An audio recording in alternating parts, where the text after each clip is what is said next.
Assalamualaikum warahmatullahi wabarakatuh. Halo teman-teman, perkenalkan nama saya Haidar Hamdi.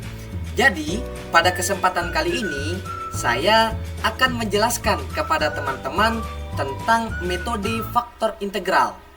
Pasti teman-teman asing kan dengan metode faktor integral? Atau bahkan teman-teman tidak pernah mendengar apa itu faktor integral? Pas banget nih. Sekarang saya akan menjelaskan kepada teman-teman tentang metode faktor integral. Jadi faktor integral itu apa dan digunakan untuk apa? Langsung saja kita masuk ke materinya. Pasti pertama yang terfikirkan di dalam benak kita, faktor integral itu apa sih? Jadi faktor integral adalah persamaan diferensial yang berbentuk seperti ini. dy per dt ditambah p dikali y sama dengan q. Jadi seperti ini bentuknya. Dengan p dan q adalah fungsi dari t atau merupakan konstanta. Persamaan di atas disebut dengan persamaan diferensial linear orde 1. Kemudian penyelesaiannya bagaimana?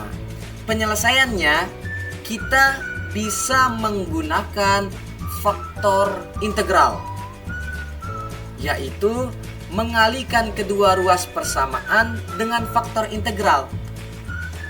Bentuk persamaan dari faktor integral seperti ini.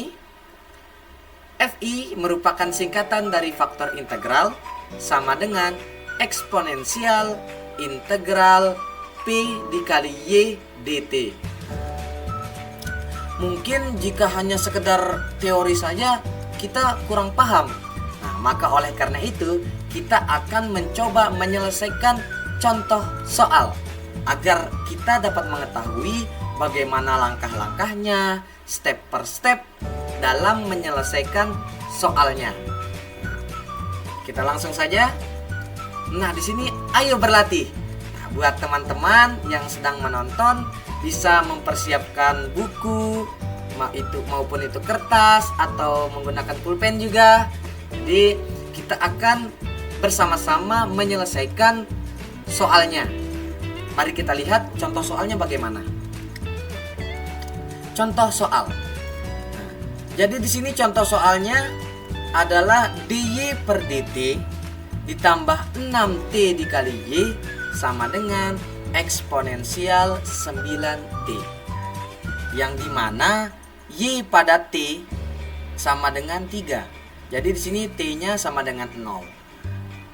Jika kita mengidentifikasi dari soalnya bahwa soalnya mirip dengan persamaan faktor integral.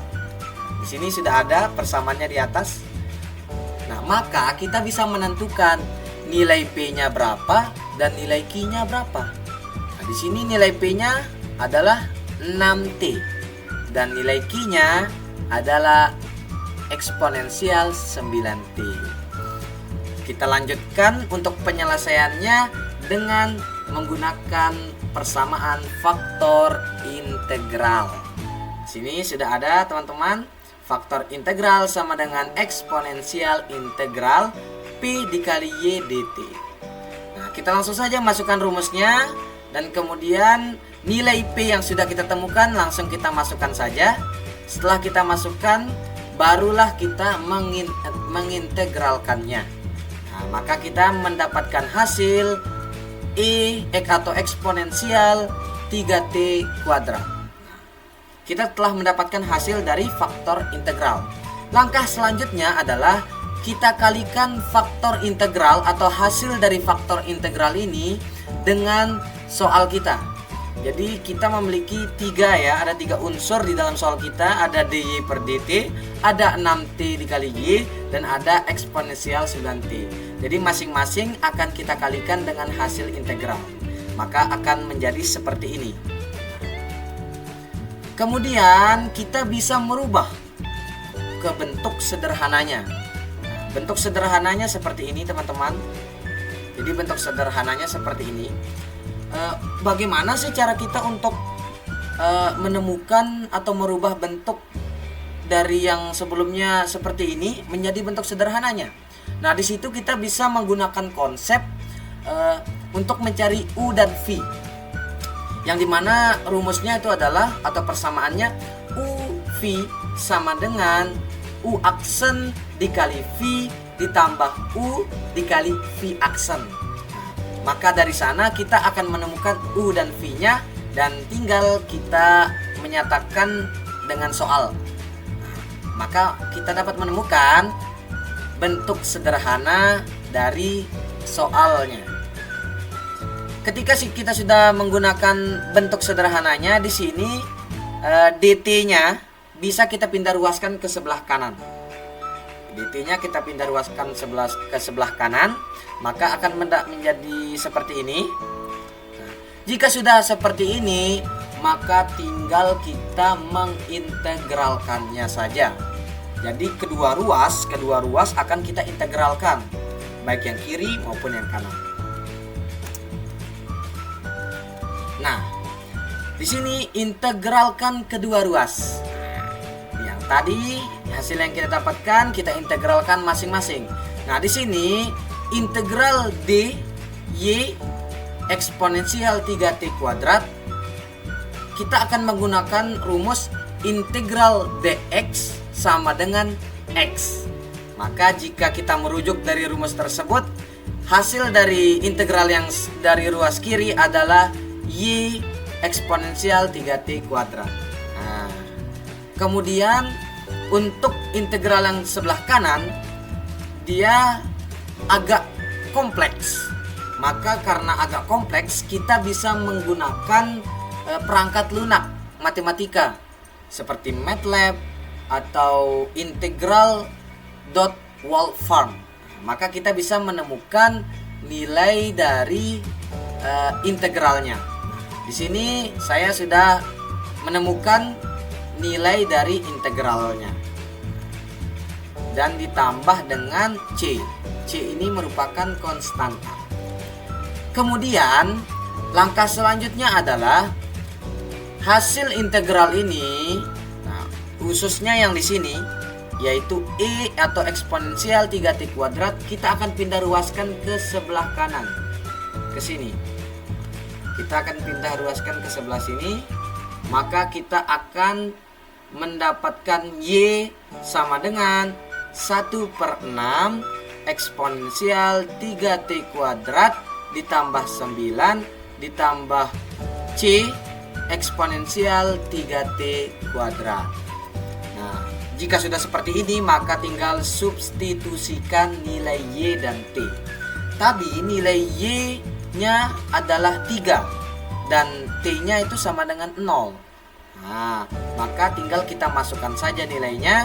Y-nya kita masukkan 3, kemudian T-nya kita masukkan 0. Nah, karena ini 0, maka dia habis. Ini habis, ini juga habis. Maka akan menyisakan 1/6 eksponensial 9. Karena di sini 3t kuadratnya saja yang hilang, makanya sisa 9. Kemudian kita pindah ruaskan. Kita pindah ruas yang 1/6 eksponensial 9 ke ruas kiri. Maka akan seperti ini. Nah, teman-teman, 3/1/6 eksponensial 9. Nah, jika sudah seperti ini, tinggal kita operasikan, maka kita akan mendapatkan hasil 18 eksponensial 9. Jadi nilai C-nya adalah 18 eksponensial 9. Jika sudah seperti ini, tinggal kita masukkan nilai C ke dalam rumus yang tadi yang ini. Jadi tinggal kita masukkan saja nilai C-nya, maka kita sudah mendapatkan hasil dari Y-nya. Nah, kemudian ada beberapa cara atau mungkin salah satu cara yang akan kita gunakan untuk membuktikan apakah betul jawaban kita. Maka kita akan menggunakan Tony. Jadi Tony ini akan kita gunakan untuk membuktikan, untuk menunjukkan grafik ya, menunjukkan grafik apakah betul atau salah soal yang sudah kita selesaikan ini. Jadi nanti kita akan memasukkan nilai dari DY per DT-nya, dan juga kita akan memasukkan nilai dari Y-nya yang paling bawah. Seperti itu. Untuk itu kita akan lanjut untuk membuktikan toninya. Baik teman-teman, sekarang kita lanjutkan untuk pembuktian menggunakan aplikasi Tony. Jadi di sini aplikasi Tony dia menggunakan bahasa Python. Kita akan membuktikan grafiknya terlebih dahulu, apakah benar ataukah salah. Di sini yang akan kita buktikan adalah DY per DT-nya, atau di sini saya sebut sebagai Y dot. Karena bentuk soalnya DY per DT-nya belum di sebelah kiri saat itu, karena di ruas kiri masih ada 6T dikali Y, maka kita harus memindah ruaskan terlebih dahulu. 6T dikali Y maka akan pindah ke ruas kanan dari plus menjadi minus. Nah, maka akan menjadi seperti ini. Nah, barulah kita masukkan ke dalam Tony. Setelah kita masukkan ke dalam Tony, barulah sekarang kita buktikan apakah benar atau tidak. Nah, jadi ini grafik yang akan kita jadikan patokan yang benar ya. Jika berbeda dari grafik seperti ini untuk yang Y-nya, maka salah. Seperti itu teman-teman. Nah, kita lanjutkan saja untuk menentukan Y-nya. Nah, sekarang kita akan menentukan Y-nya. Tadi kita mendapatkan Y itu 1/6. Nah, 1/6 ini sudah kita ubah menjadi 0,16 eksponensial 3T kuadrat ditambah 9 ditambah 18 eksponensial 9 eksponensial 3T kuadrat. Nah, seperti itu. Ini sudah saya masukkan ke dalam Tony dan saya ubah menggunakan bahasa Python. Sekarang kita buktikan saja apakah benar. Nah, ternyata benar teman-teman. Ternyata dari grafiknya itu sesuai dengan DY per DT-nya. Maka kita bisa mengambil kesimpulan bahwa contoh soal yang kita selesaikan tadi itu memang benar, karena dari grafik terbukti. Seperti itu teman-teman. Nah, sekarang kita akan melanjutkan ke materi yang berikutnya. Materi ini sangat seru. Kenapa? Karena kita berpikir, kok bisa faktor integral itu nyambung terhadap rangkaian listrik. Itu sangat unik. Maka kita akan membahasnya di materi berikutnya, yaitu penerapan faktor integral terhadap rangkaian listrik. Kita langsung saja menuju ke materi berikutnya. Nah, teman-teman, sekarang kita sudah berada di materi tentang penerapan pada rangkaian. Nah, tadi kan kita sudah membahas tentang metode faktor integral dan telah menyelesaikan contoh-contoh soal. Nah, sekarang ternyata faktor integral tersebut bisa kita terapkan pada rangkaian listrik. Nah, di sini sudah terlihat, teman-teman bisa melihat ada sebuah rangkaian listrik yang terdiri dari sumbernya. Di sini ada simbolnya E, kemudian di sini ada switchnya, kemudian di sini ada resistornya, dan di sini ada L-nya atau induktornya. Nah, sekarang kita akan terlebih dahulu, langkah kita adalah mencari tahu berapa nilai E-nya atau sumbernya, kemudian resistornya dan L-nya. Nah, di sini sudah ada diketahui E atau sumbernya itu 56 volt dan R-nya atau resistornya 1 ohm dan L-nya dia ada 9 mH. Kita ubah menjadi Henry 0,009. Nah, yang ditanyakan itu adalah I. I itu merupakan arusnya. Nah, maka kita langsung saja untuk penyelesaiannya bagaimana. Nah, penyelesaiannya di sini kita menggunakan rumus sigma V sama dengan 0 atau seluruh tegangan yang masuk itu sama dengan 0. Nah, di sini E-nya ditambah tegangan R dan ditambah tegangan L sama dengan 0. Kemudian berubah menjadi minus. Kenapa berubah menjadi minus? Dikarenakan arus tersebut jalan dari potensial tinggi ke potensial rendah. Nah, sedangkan tadi dari gambar grafik tadi, jika teman-teman melihat dari E-nya atau sumbernya, dia plus minus dan plus ke atas. Nah, ketika plus ke atas menyentuh dengan switchnya itu dia plus juga. Kenapa? Karena dari potensial tinggi ke potensial rendah. Nah, maka ketika dia sama antara yang plus ketemu dengan plus, maka itu ya akhirnya berkebalikan, jadi minus. Makanya di sini akhirnya menjadi minus. Kemudian tegangan R ini atau VR dan VL ini bisa kita ubah menjadi R dikali I, dan untuk yang VL-nya L dikali DI per DT sama dengan 0. Nah, kemudian E-nya kita pindah ruas ke kanan, maka menjadi seperti ini. Nah, untuk menghilangkan L-nya, maka bisa kita gunakan bentuk seperti ini. Nah, jadi seperti ini bentuknya untuk kita hilangkan L-nya. Kemudian setelah itu jika kita melihat dari bentuk ini sama dengan apa? Dengan faktor integral. Ini rumusnya bisa teman-teman melihat. Nah, jika kita lihat dari bentuk yang ini, nah ini ibaratnya P-nya dan ini adalah ibaratnya Q-nya. Nah, di sini sudah tertulis P sama dengan RL dan Q sama dengan IL. Jika sudah seperti ini, maka tinggal kita menggunakan cara faktor integral, penyelesaian menggunakan faktor integral, yaitu ini, menggunakan faktor integralnya. Persamaannya faktor integral sama dengan eksponensial integral P dikali Y dt. Maka kita lanjutkan saja. Nah, di sini kita akan mencari faktor integralnya. Kita masukkan rumusnya. Tadi P-nya nilainya adalah R per L dikali T. Nah, kemudian tinggal kita masukkan, sebelumnya kita masukkan nilai yang telah diketahui terlebih dahulu. Kita gunakan rumus yang tadi, kita gunakan bentuk yang tadi maksudnya. Setelah itu kita masukkan nilai yang telah kita ketahui.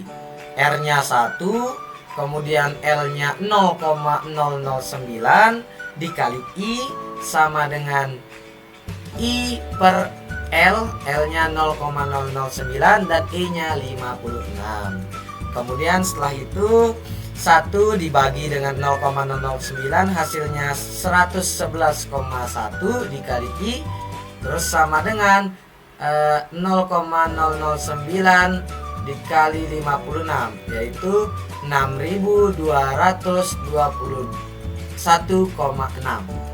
Nah, kemudian di sini dikatakan cari faktor integral FI. Nah, sekarang kita menggunakan rumus dari FI. Nah, di atas ini kan merupakan nilai dari P-nya. P-nya sudah berubah menjadi ini. Maka tinggal masukkan saja 111,1 di atas. Kita dapat hasil eksponensial 111,1 T untuk faktor integralnya. Sekarang tinggal kita kalikan faktor integral ini dengan soalnya. Nah, seperti cara yang awal. Kita kalikan maka akan menjadi seperti ini. Ketika sudah dikalikan, kemudian kita integralkan di kedua ruasnya. Nah, sebelumnya ini kita akan ubah ke bentuk sederhana seperti ini. Kita ubah ke bentuk sederhananya. Setelah itu barulah kita integralkan masing-masing ruas. Yang ruas kiri diintegral, ruas kanan juga diintegral. Setelah sama-sama sudah diintegralkan, maka kita akan mendapatkan ini. Mendapatkan hasil ini, hasil dari integralnya plus konstanta. Setelah itu barulah E eksponensial 111,T ini pindah ke kanan, maka kita mendapatkan I sama dengan 56 ditambah C eksponensial 111,1 T. Seperti itu. Nah, kemudian ini belum selesai. Ini masih ada. Baru sekarang tinggal substitusikan nilai I dan T-nya. Nah, di sini ketika kita sudah mensubstitusikan nilai I dan T-nya, nilai I itu 0 ya, di sini 0 dan nilai T-nya juga 0, maka habis sudah yang tadi eksponensialnya juga hilang karena bakal dikalikan dengan T, maka tinggal tersisa 56. Tersisa 56. 56 ini akan kita ruas ke kiri dan menjadi minus 56. Nah, tinggal kita masukkan nilai C yang sudah kita temukan ke dalam persamaan yang sebelumnya. Nah, kita masuk yang ini masih bentuk ini persamaan sebelumnya masih dengan nilai C belum diketahui. Nah, tinggal kita masukkan nilai C-nya minus 56 eksponensial 111,1 T. Dan alhasil kita akan mendapatkan hasil akhirnya adalah I sama dengan 56 1 minus eksponensial 111,1 T. Jadi seperti itu teman-teman untuk penyelesaian rangkaian listrik menggunakan metode faktor integral. Nah, seperti itu. Mungkin itu saja sedikit tentang materi metode faktor integral. Dari contoh soal juga penerapannya di rangkaian listrik. Saya harap mudah-mudahan semua penjelasan saya dari awal sampai akhir dapat bermanfaat untuk teman-teman semuanya. Karena al-ilmu bila amalin kasyajarin bila thamarin. Ilmu tanpa amal bagaikan pohon tidak berbuah. Mudahan bermanfaat. Apabila ada kata-kata yang salah saya mohon maaf. Apabila ada kata-kata yang benar itu datangnya dari Allah Subhanahu wa taala. Akhirul kalam, wassalamualaikum warahmatullahi wabarakatuh.